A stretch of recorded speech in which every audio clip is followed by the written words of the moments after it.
बिस्मिल्लाहिर्रहमानिर्रहीम। अस्सलाम वालेकुम स्टूडेंट्स, मैं हूं वाजिद अली कंबो, आपका chemistry teacher. Student second year chemistry chapter 11 और आज हम पढ़ने जा रहे हैं रिएक्शंस ऑफ फिनोल। तो ये आगाज करते हैं।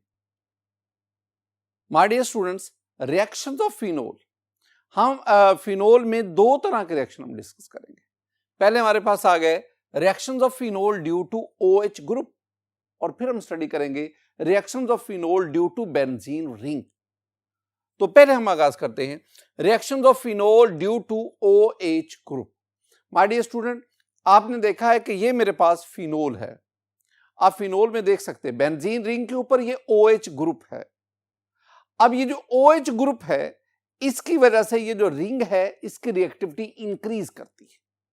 और एक और भी याद रखना कि ये जो बेंजीन के ऊपर ये जो हाइड्रोक्सिल ग्रुप है O और H, हमने ये पढ़ा कि अगर यहां से H को रिमूव किया जाए तो we have the phenoxide ion, and this phenoxide ion it has 5 resonance contributing structure, so this one is the stable ion.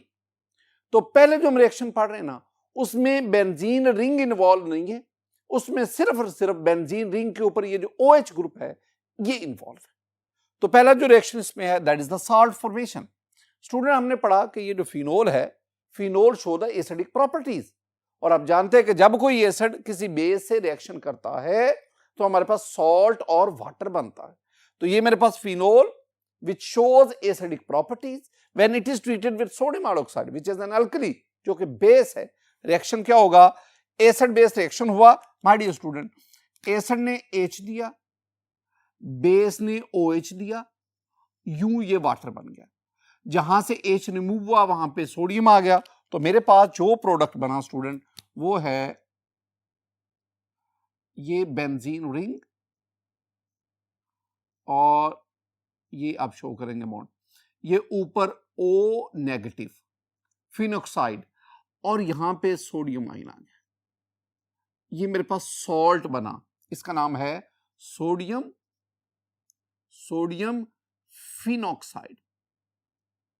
My dear student, this one is the salt, और साथ ही साथ हमारे पास क्या असर हुआ? Water, H2O। This sodium phenoxide जो हमारे पास बना, this one is a salt, and this reaction is acid base reaction. दूसरा जो हमारे पास रिएक्शन है दैट इज एस्टर फॉर्मेशन। अब आप इसमें देखें कि जब phenol acetyl chloride, this one is CH3 double bond O Cl, this one is acetyl chloride,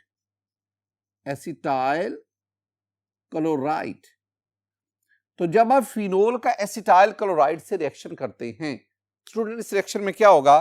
phenol जो है ये H देगा, एसिटाइल क्लोराइड Cl देगा, ये दोनों मिलकर क्या बन गए? HCl।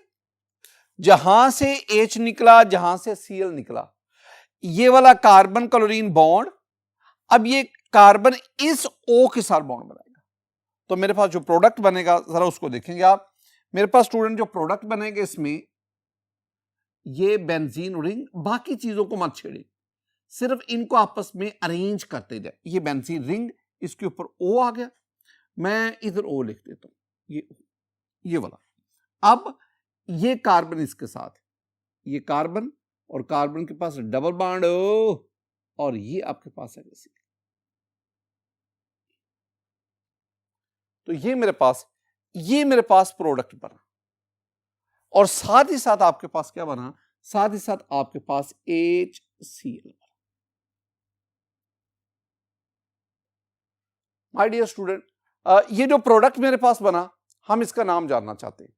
तो माय डियर स्टूडेंट, इसका नाम है फिनाइल एसीटेट। तो मैं इसका नाम लिख देता हूं, this one is phenyl acetate. और याद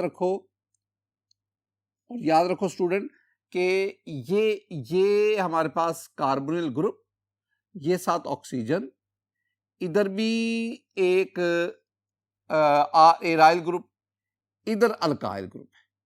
तो एस्टर क्या है? RC double bond O R dash. अब ये C डबल बॉन्ड O ये आ गया एक तरफ, ये अल्काइल ग्रुप, दूसरी तरफ एराइल ग्रुप, तो हमारे पास ये जो बना this one is an ester, ये आपके पास एस्टर बना। ये जो दो रिएक्शन हैं, इन दो रिएक्शंस में वाज़ेह तौर पे नजर आ रहा है कि इसमें भी ये OH बॉन्ड ब्रेक हुआ, इसमें भी ये OH बॉन्ड ब्रेक हुआ, बिल्कुल इसी तरह। माय डियर स्टूडेंट, अगर आप फिनोल लें, फिनोल का रिएक्शन सोडियम से करवाएं, सोडियम इज द मेटल, जब रिएक्शन करवाएंगे तो आपके पास सोडियम फिनॉक्साइड बनेगा, 7 हाइड्रोजन गैस इवॉल्व होगी। मैंने एक दिन आपको बताया था कि अगर कोई सब्सटेंस मेटल से रिएक्शन करके हाइड्रोजन गैस इवॉल्व करे तो दैट इज एन एसिड। ये जो रिएक्शन मैं आपको एक्स्ट्रा बता रहा हूं, ये भी फिनोल की एसिडिक नेचर उसको कंफर्म करता है। माय डियर स्टूडेंट, वो रिएक्शन जिसमें फिनोल का OH ग्रुप इन्वॉल्व है, एक और भी है, that is the reduction by zinc. आइए उसको देखते हैं। माय डियर स्टूडेंट, अब हम पढ़ेंगे फिनोल का जिंक के साथ रिएक्शन। देखें, ये मेरे पास फिनोल है, जब आप इसका जिंक से रिएक्शन करवाते हैं, जिंक क्या करेगा, जिंक से ऑक्सीजन निकाल लेगा। जब जिंक ऑक्सीजन ले जाएगा ना, तो आपके पास बन जाएगा जिंक ऑक्साइड ZnO प्लस।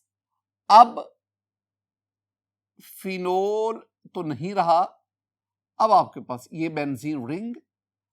अब ये यहां पे ना H था, उस H की जगह पे OH आया था।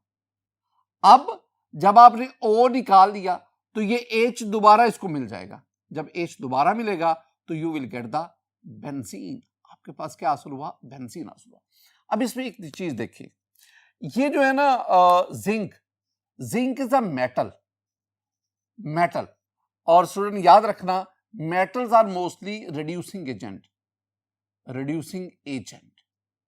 अब क्या हुआ, जिंक यहां पे बतौर रिड्यूसिंग एजेंट काम करता है, ये फिनोल की रिडक्शन करवाता है। Reduction mean loss of oxygen is reduction. अब फिनोल से ऑक्सीजन जिंक ले लेता है, जब फिनोल से जिंक ऑक्सीजन जाता है तो फिनोल की क्या होगी, रिडक्शन। और जब फिनोल रिड्यूस होता है तो रिड्यूस होकर ये क्या बनाता है, बेंजीन। तो याद रखना, जब फिनोल की रिडक्शन होती है तो बेंजीन बनता है, जब बेंजीन की ऑक्सीडेशन होती है तो फिनोल बनता है। ये दोनों में ज़हन में रखना। देखो मैंने क्या कहा, मैं ये कह रहा हूं, बेंजीन, जब आप बेंजीन की ऑक्सीडेशन करवाएं फिनोल बनता है, और जो फिनोल है उसकी रिडक्शन करवाएं तो बेंजीन हासिल होता है। माय डियर स्टूडेंट, ये तीन वो रिएक्शन थे जिनमें फिनोल का OH ग्रुप इन्वॉल्व होता है। अब हम फर्दर रिएक्शंस ऑफ फिनोल पढ़ेंगे, जिनमें reactions of phenol due to benzene ring, जिनमें बेंजीन रिंग इन्वॉल्व होता है। इन रिएक्शंस को पढ़ाने से पहले ना मैं एक बुनियादी बात आपके साथ डिस्कस करना चाहता हूं। मैं ना स्टूडेंट आपके साथ ना comparison of reactivity of phenol और बेंजीन की बात करना चाहता हूं। मैं क्या कहूंगा, मैं कहूंगा phenol is more reactive than benzene in electrophilic aromatic substitution reaction.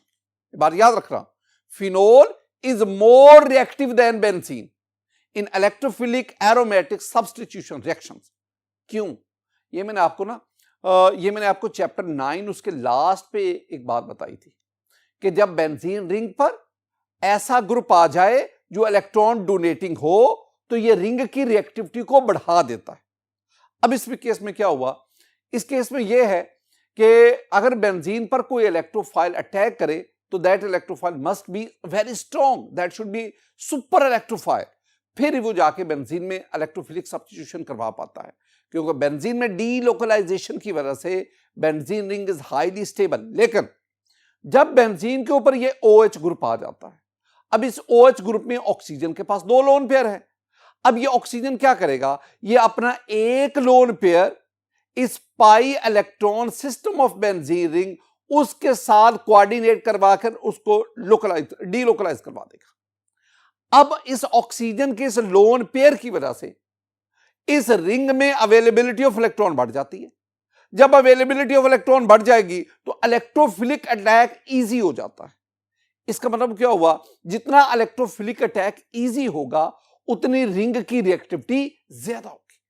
तो ये जो रिंग की रिएक्टिविटी बढ़ी, this one is due to the involvement of electrons donated by the oxygen of OH group. इसका मतलब यह हुआ कि फिनोल के वो रिएक्शन जिसमें रिंग इन्वॉल्व होगा वो बेंजीन की निस्बत ज्यादा फास्ट होगी। इस बात को आपने ज़हन में बिठाना, यानी सिंपली आपने ज़हन में रखना है कि phenol is more reactive than benzene. अब देखें पहला रिएक्शन क्या है, नाइट्रेशन। मैं आपको कुछ ना बेंजीन की नाइट्रेशन याद दिलाता चलूं। माय डियर स्टूडेंट, जब मैंने आपको बेंजीन की नाइट्रेशन पढ़ाई थी ना, तो जरा देखें बेंजीन की नाइट्रेशन में ये हम मिक्सचर ऑफ नाइट्रिक एसिड और सल्फ्यूरिक एसिड लेते हैं 50 to 55 डिग्री सेंटीग्रेड टेम्परेचर, और आपके पास ये नाइट्रोबेंजीन बना।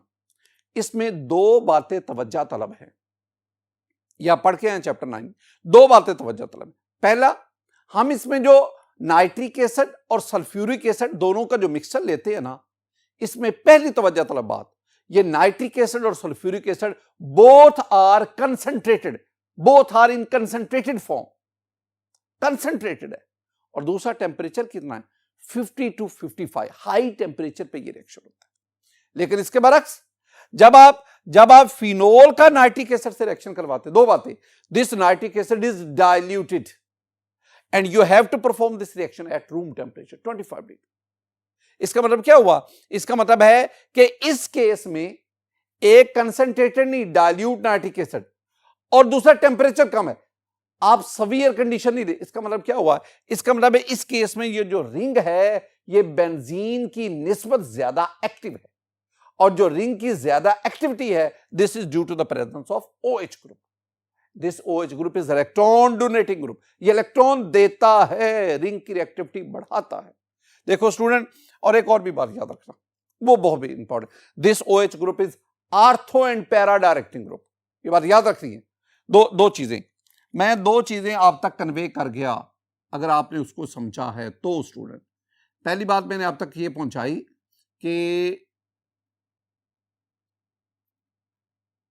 ये मेरे पास ना, ये बेंजीन रिंग, ये उसके ऊपर OH आ गया, ये OH। पहली बात, ये जो OH ग्रुप है, मैं इस OH ग्रुप की बात कर रहा हूं, this is activating group, activating group, यानी इसके आने से रिंग की रिएक्टिविटी बढ़ गई। दूसरा, this OH group is ortho and para director, यानी अगर सेकंड सब्स्टिट्यूएंट आना चाहता है ना, या वो आर्थो पोजीशंस पे आए या वो para, this one is ortho, this one is ortho, this one is para, तो this one is ortho and para directing group. ये दो बातें याद। अब आपने काम क्या किया, आपने फिनोल का रिएक्शन करवाया डाइल्यूट नाइट्रिक एसिड से एट रूम टेम्परेचर।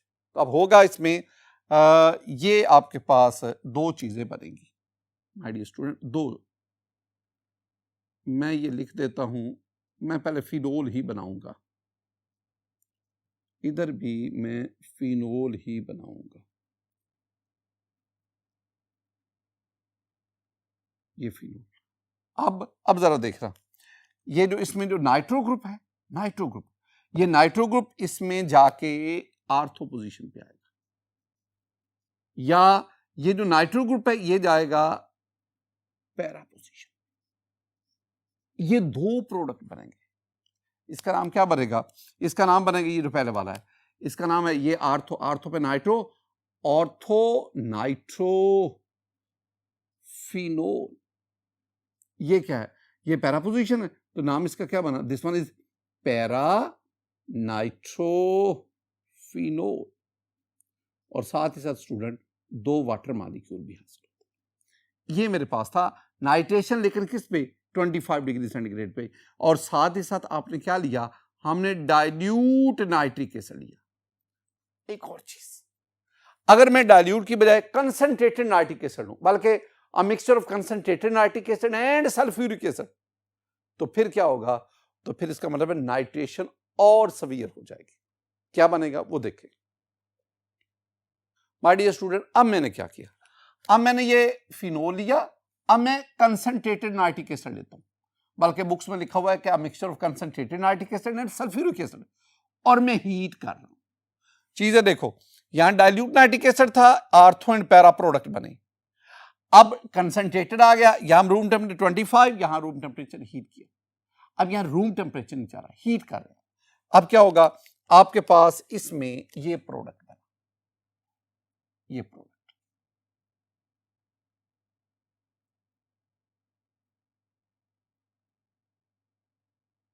यहां पे आ गया OH, बड़ा इंपॉर्टेंट ये प्रोडक्ट है। और ये आपके पास यहां पे NO2, यहां पे NO2 और यहां पे NO2 और साथ आपके प्लस 3H2। इंपॉर्टेंट क्या है इसमें? इंपॉर्टेंट इसमें इसका नाम। स्टूडेंट इसके दो नाम है। इसका जो अयोपिक है ना, अयोपिकली अगर आप देखेंगे, ये कार्बन नंबर 1 है, ये 2 है, ये 3 है, ये 4 है, ये 5 है, ये 6 है। 2 पे नाइट्रो, 4 पे नाइट्रो, 6 पे नाइट्रो, तो 3 नाइट्रो है ना। तो आपके पास ये नाम क्या बना? नाम बना 2 4 6 tri nitro, tri nitro phenol. 2 4 6 tri nitro. क्या अगर आप NO2 निकाल दें तो ये फिनोल है, यानी parent name phenol. These are substituent किस किस पोजीशन पर? 2 पर, 4 पर, 6 पर, और तीनों सब्स्टिट्यूएंट नाइट्रो है। 2 4 6 try nitrophenol and its common name is picric acid. Picric acid. This is highly explosive material. ये जो पिक्रिक एसिड है, ये धमाका खेज मवाद है, हाईली एक्सप्लोसिव मटीरियल। वजह ये एक स्टूडेंट, जब इसकी ना डिकम्पोजिशन होती है तो वो सडनली कार्बन मोनोऑक्साइड, नाइट्रोजन और स्टीम वगैरह उसमें चेंज होता है, और जिसके दौरान वॉल्यूम बहुत बढ़ जाता है और ये शॉक के साथ एक्सप्लोड करता है। That is why it is an explosive material. This one is 2,4,6 trinitrophenol and it is commonly known as picric acid. बार दफा क्वेश्चन क्या आता है? बार दफा क्वेश्चन आता है कि ये जो पिक्रिक एसिड है, which of the following compound, MCQ क्या पूछा जाता है? Which of the following compound does not have carboxylic group?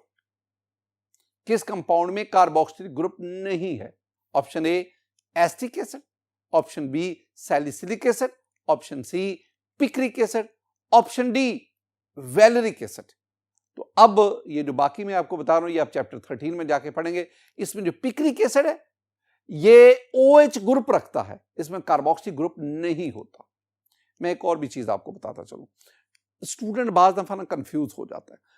मैं दो चीजें आपके सामने लाता हूं। ये मेरे पास टोल्यूइन है, टोल्यूइन का नाइट्रिक एसिड से रिएक्शन करवाएं तो आपके पास ये 2,4,6 ट्राइनाइट्रोटोल्यूइन बनता है।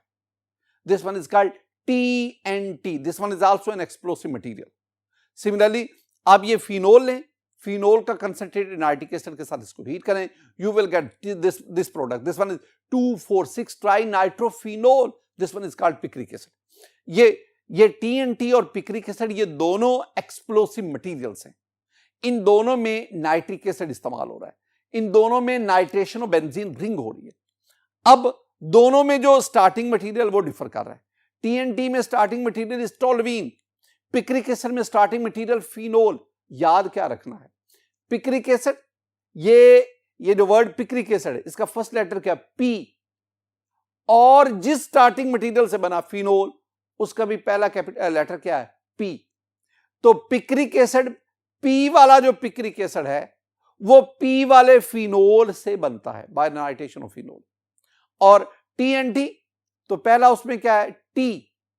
तो TNT ट्राइनाइट्रोटोल्यूइन, ये 2,4,6 ट्राइनाइट्रोटोल्यूइन, ये जो TNT है ये किस स्टार्टिंग मटेरियल से बनता है?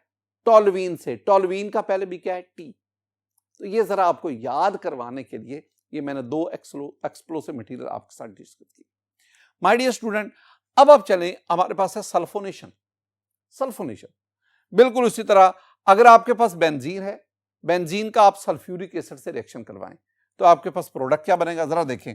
प्रोडक्ट एक तो आपके पास ये बनाना स्टूडेंट, ये बेंजीन और मैं इसके ऊपर ना OH लगा देता हूं, ये फिनोल आ गया। एक और चीज, ये आ गया बेंजीन और स्टूडेंट इसके ऊपर ना मैं OH लगा देता हूं, OH, ये बन गया फिनोल। ये मैंने इसको ऐसा लिखा। अब मैंने आपसे क्या कहा? मैंने कहा ये जो OH ग्रुप है ना, this one is ortho and para directing group. इसका मतलब है ये जो सल्फोनिक एसिड ग्रुप आएगा या वो इस जगह पे आएगा, सल्फोनिक एसिड ग्रुप होता है SO3H, ये आर्थो पोजीशन है, या ये इसके कहां पे जाएगा, पैरा पोजीशन पे, SO3H। तो इसका मतलब क्या हुआ कि यहां जो हाइड्रोजन था, हाइड्रोजन उसकी जगह पे SO3H ग्रुप आ गया, यहां जो हाइड्रोजन था उसकी जगह पे SO3H ग्रुप आ गया, और बाकी जो हाइड्रोजन है वो इसके साथ मिलके वो क्या बना रहा है, वो वाटर। कितने वाटर के मालिक्यूल हासिल हुए, 2 + 2H2O। अब इनके नाम भी आपको आने चाहिए स्टूडेंट। ये जो ऊपर वाला है ना, ऊपर वाले में अब अगर आप इन दोनों को देखेंगे ना प्रायोरिटी ऑर्डर लिस्ट में, तो ये प्रायोरिटी ऑर्डर लिस्ट में पहले है, OH बाद में आता है। तो जो प्रायोरिटी ऑर्डर लिस्ट में पहले आएगा पेरेंट नेम उसी के हिसाब से बनेगी, यानी OH छुपा लें तो this one is the benzene sulphonic acid. अगर ये बेंजीन सल्फोनिक एसिड है तो इसके लिहाज से OH किस पोजीशन पे, आर्थो पे। तो नाम क्या बना, नाम बना ortho hydroxy, ortho hydroxy benzene, benzene sulphonic acid, बिल्कुल इसी पैटर्न पे। अगर ये OH छुपा लो तो this one is the benzene sulphonic acid. तो ये OH किस पोजीशन पे, ये आर्थो, ये मेटा, और ये क्या, पैरा। तो नाम क्या बना, this one is para hydroxy benzene sulphonic acid. My dear student, आगे हम बढ़ते हैं। This one is the halogenation. मैं यहां फिर कुछ बातें आपके साथ शेयर करना चाहूंगा। पहली बात क्या है, अगर आप बेंजीन का ब्रोमीन से रिएक्शन करवाएं, यहां दो चीजें हैं, एक तो आपको प्योर ब्रोमीन लेनी पड़ेगी, बेंजीन का प्योर ब्रोमीन से रिएक्शन करवाएं, रिएक्शन नहीं होगा जब तक कि आप कोई कैटलिस्ट इस्तेमाल न करें। आमतौर पर हम ये FeBr3 बतौर कैटलिस्ट इस्तेमाल करते हैं। तो दो चीजें, एक जो ब्रोमीन है वो प्योर फॉर्म में, और दूसरा आपके पास एक कैटलिस्ट इस्तेमाल होता है, फिर कहीं आपके बेंजीन में इलेक्ट्रोफिलिक सब्स्टिट्यूशन होती है, ब्रोमिनेशन होती है, और आपके पास ब्रोमो बेंजीन बनता है। लेकिन जब मैं फिनोल की बात करता हूं, जब मैं बेंजीन के ऊपर OH ग्रुप लाता हूं जो कि रिंग की रिएक्टिविटी को बढ़ा देता है, तो अब प्योर ब्रोमीन के बजाय यहां पे ब्रोमीन वाटर भी इस्तेमाल हो सकता है, और ब्रोमीन वाटर के साथ ही ये फिनोल रिएक्शन करेगा, तो हमारे पास ये प्रोडक्ट बनता है। अब इसमें देखें, ये मेरे पास फिनोल है ब्रोमीन के साथ, this one is bromine water, and this one is also the aqueous solution of phenol. When aqueous solution of phenol is treated with bromine water, ये ज़हन में रखना है, when aqueous solution of phenol is treated with bromine water, हमारे पास product क्या बनेगा student? Product जो हमारे पास बनेगा वो जरा देख लें, ये बेंजीन आ गया, ये OH लगा दिया, फिनोल। अब वही ये OH group ortho and para, जो ऊपर मैं कहानी सुना के आपके आ रहा हूं, यहां Br आएगा, हाइड्रोजन को, यहां जो बेंजीन रिंग में जो हाइड्रोजन उसको Br सब्स्टिट्यूट करेगा, Br इज एन इलेक्ट्रोफाइल, यहां Br आएगा, यहां Br आएगा। इसका मतलब यहां से 3 हाइड्रोजन सब्स्टिट्यूट होंगे, वो हाइड्रोजन 3 ब्रोमीन के साथ भी लेंगे, तो आपके पास ये साथ ही साथ 3HBr भी हासिल होगा, 3HBr। अब ये जो product banana, this one is important, इसका नाम क्या है? देखो, ये है कार्बन नंबर 1, ये कार्बन नंबर 2, 3, 4, 5 और 6, 2 पे ब्रोमीन, 4 पे ब्रोमीन, 6 पे ब्रोमीन, तो नाम क्या बना? 2, 4, 6 ट्राई ब्रोमो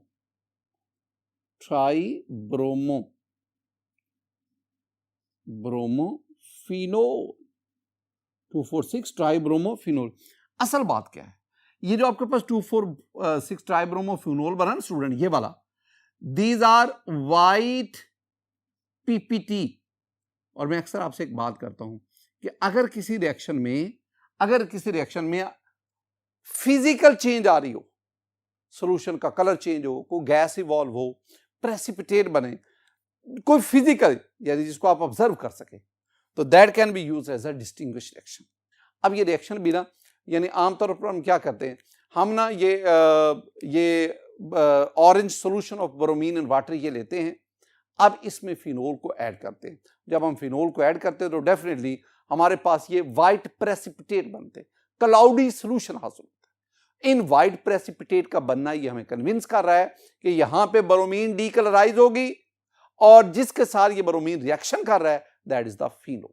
ये एक फिनोल का डिस्टिंग्विश रिएक्शन भी है। माय डियर स्टूडेंट, इसके बाद हम बढ़ते हैं, नेक्स्ट हमारा रिएक्शन है that is the hydrogenation. Student, hydrogenation, addition of hydrogen. जब आप फिनोल में हाइड्रोजन ऐड करेंगे इन द प्रेजेंस ऑफ निकल, तो this one is the hydrogenation. और पता है आपको हाइड्रोजन कहां जाएगा? हाइड्रोजन रिंग के अंदर जो अनसैचुरेशन है उसको सैचुरेट करेगी। यानी आपके पास 3 H2 हैं, 3 हाइड्रोजन के मॉलिक्यूल हैं। एक मॉलिक्यूल यहां पे, ये मैं वैसे ये बताता चलूं, वैसे तो हम 1 मोल फिनोल के साथ 3 मोल हाइड्रोजन यूज करते हैं। 1 मोल फिनोल 3 मोल्स हाइड्रोजन, ये है कंपेयर। लेकिन मैं तो वो मॉलिक्यूल के सेंस में बात कर रहा हूं ना, यानी एक मॉलिक्यूल फिनोल के साथ हाइड्रोजन के 3 मॉलिक्यूल ये ऐड हुए, निकल इज द कैटलिस्ट, और आप हीट करेंगे तो अब क्या होगा? एक H2 यहां ऐड होगा, डबल बॉन्ड खत्म। एक H2 यहां ऐड हुआ, अनसैचुरेशन खत्म। एक H2 यहां ऐड हुआ, अनसैचुरेशन खत्म।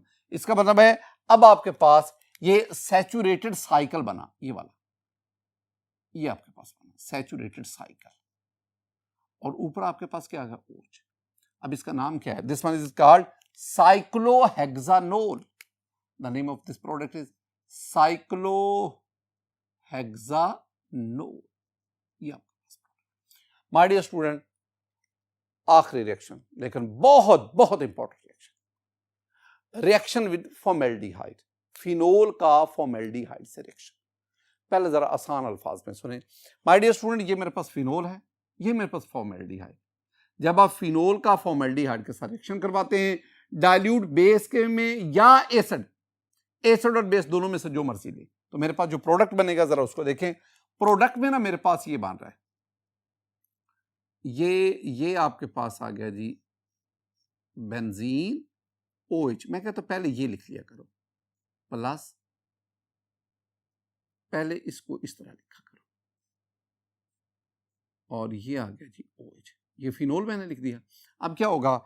CH2 ग्रुप, CH2OH, CH2OH, एक यहां पे आ गया, एक CH2O और H यहां से, देखो ना, कार्बन 2। यानी मैं ना HCHO फॉर्मल्डिहाइड को यूं भी लिख सकता हूं, मैं इसको CH2O भी लिख सकता हूं, CH2O। और जब ये यहां पे हाइड्रोजन को सब्स्टिट्यूट करेगा तो वो हाइड्रोजन यहां पे आ गया, तो ये क्या बना? ये बन गया CH2OH। अब ये जो CH2OH है वो यहां पे आ गया, किस पोजीशन पे? आर्थो पे। क्यों? क्योंकि OH इज आर्थो डायरेक्टिंग, और CH2 यहां भी आ गया, CH2OH यहां भी आ गया। अब ये जो प्रोडक्ट बना इसका नाम क्या है? माय डियर स्टूडेंट, यहां पे इन दोनों में भी देखेंगे ना। अच्छा, अगर मैं ये छुपा लूं, CH2OH ग्रुप छुपा लूं, this one is the phenol.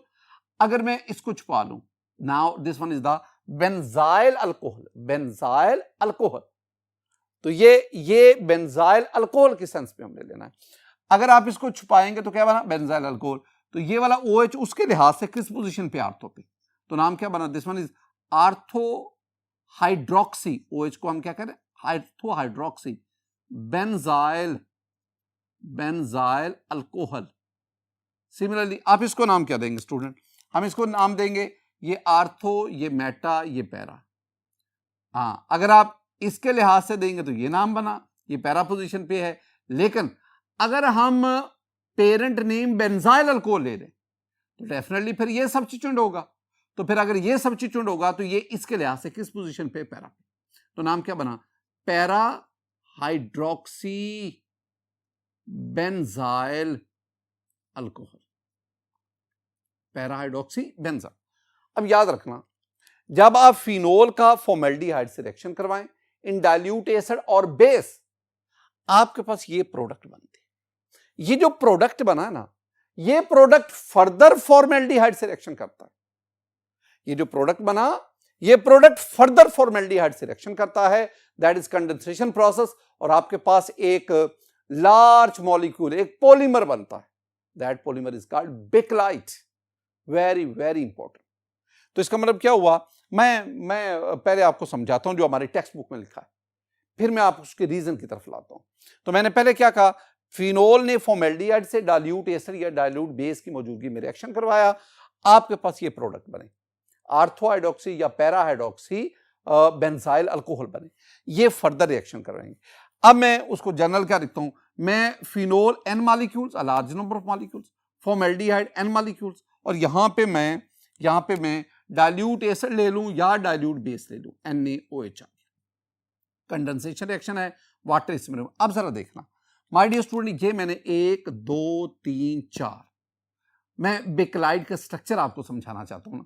आपने चार ये फिनोल के मॉलिक्यूल लिख दिए, 4, इनमें OH ऊपर लिख दिया, इनमें OH नीचे लिख दिया। अब ये वाली जो पोजीशन है ना, ये वाली पोजीशन, इन पे आप जरा इस OH के लिहाज से ये 2 ये 4 ये 6, ये 2 ये 4 ये 6। अब इसको देखो, इसके लिहाज से ये 1 ये 2 ये 4 ये 6, ये 2 ये 4 ये 6, ये जो मैंने चारों फिनोल की 2 4 6 पोजीशन, इसको मैंने डॉट से आपको बता दिया। माय डियर स्टूडेंट, होता वाला क्या है, अब ये ना इसमें ये जो है ना सब्स्टिट्यूट होता है, CH2 यहां पे आ गया, ये इधर भी, यानी 2 फिनोल के दरमियान CH2, इधर भी आप CH2 और इसको आप एक्सटेंड करेंगे, इधर भी 2 फिनोल के दरमियान CH2 लिए, इधर भी 2 फिनोल के दरमियान CH2 लिए, यानी 2 4 6 सब्स्टिट्यूट हो रहा है। इधर भी ये CH2, ये, और इधर भी 2 फिनोल के दरमियान CH2 लाएं, और इधर भी CH2 देकर वो फर्दर आ गया ना फिनोल के साथ, और इधर भी आप CH2 देकर इसको एक्सटेंड कर दें। अब ये आपके पास ये, और इधर से इसको ले लो, यहां पे N शो करें।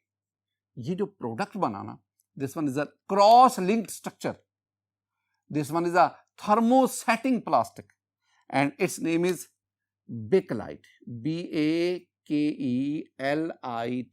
bakelite plus NH2, this one is a condensation process। ये आपकी बुक में लिखा हुआ है।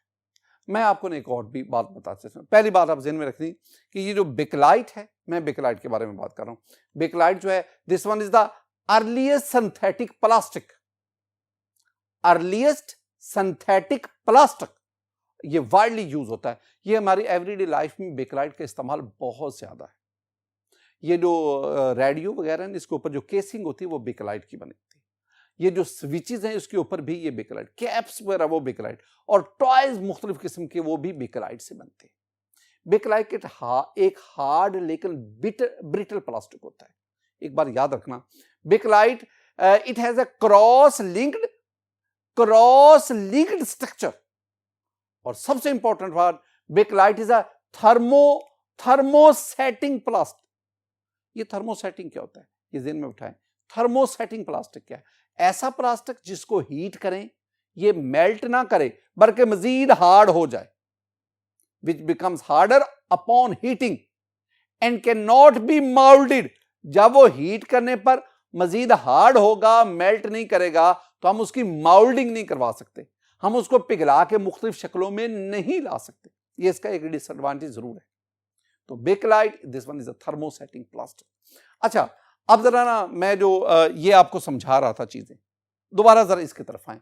एक और भी बात याद रखना, ये जो बेकलाइट है ना, ये इसका नेम ओरिजिन क्या है? It was introduced by a scientist Leo Baekeland. एक और बात जो मैं आपको बताना चाहता हूं कि ये एक्चुअली बनता कैसे। माय डियर स्टूडेंट, आपने ये बीकर है, इस बीकर में ये फिनोल लें, these were the white crystals of phenol. अब आप इस फिनोल के अंदर फॉर्मेल्डिहाइड इसको ऐड करें। जब फॉर्मेल्डिहाइड को आप ऐड करेंगे ना, इसको जरा सा आप ये मुसलसल हिलाते रहें, स्टिरिंग करते रहें, इसको हीट भी करें। अब आपने इसके अंदर ना प्योर एसिटिक एसिड डालना है, विनीगर नहीं। विनीगर होता है 5% aqueous solution of acetic acid, vinegar नहीं, 100% एसिटिक एसिड आप इसमें लेना। इसको हिलाएंगे। अब आपने ना बड़ी एहतियात के साथ आपने कंसंट्रेटेड HCl लेना है और उसको ड्रॉप वाइज, ये मैंने कहा ना एसिड या बेस कैटालाइज्ड है, तो आप इसको ड्रॉप वाइज इसमें ऐड करते जाएं, ऐड करते जाएं, हिला, ये स्टिरर आपने मैग्नेटिक स्टिरर डाली, यही। अब आप कुछ देर के बाद देखेंगे सोल्यूशन ये लाइट पिंक फिर डार्क पिंक होता होता, अब ये आपके पास एक ना हार्ड सोल्यूशन इसका बन गया। अगर आप इसको निकाल के देखेंगे तो ये एक हार्ड मैस होता है, ये हार्ड मैस है, प्लास्टिक टाइप। एक और भी चीज, अगर यही जो प्रोसेस हुआ है ना, ये जो फाइनल आखिरी लम्हाते, अगर इसको मैं स्लो मोशन में दिखाऊं ना, तो स्टूडेंट आप इसको स्लो मोशन में इस तरह देख सकते हैं। एक और खूबसूरत एग्जांपल है माय डियर स्टूडेंट, ये मेरे पास टेस्ट ट्यूब है। इस टेस्ट ट्यूब में मैं ना रिसोर्सिनोल लेता हूं, that is also a phenol. अब इस रिसोर्सिनोल में ना मैं ये वाटर ऐड करता हूं, डिस्टिल्ड वाटर, ताकि इसको मैं इसके अंदर ये जो फॉर्मेल्डिहाइड, इसको इस दौरान इसको मैं हीट करता रहता हूं, बड़ा जेंटली हीटिंग। जब इसका टेम्परेचर ज्यादा हो जाए, हॉट ये सोल्यूशन बन जाए, अब आपने बड़ी एहतियात के साथ इसमें एक स्टिक जो है ना उसको ऐड करना है। जब आप इस स्टिक को ऐड करेंगे, अब आप इसको आहिस्ता आहिस्ता जेंटली हीट भी करते रहें, साथ ही साथ इसको आप विगोरसली स्टीरिंग भी जारी रखें। एक वक्त आएगा कि ये एक सॉलिड मैस में कन्वर्ट हो जाएगा। बड़ी एहतियात से इसको टेस्ट ट्यूब से बाहर निकाल दें।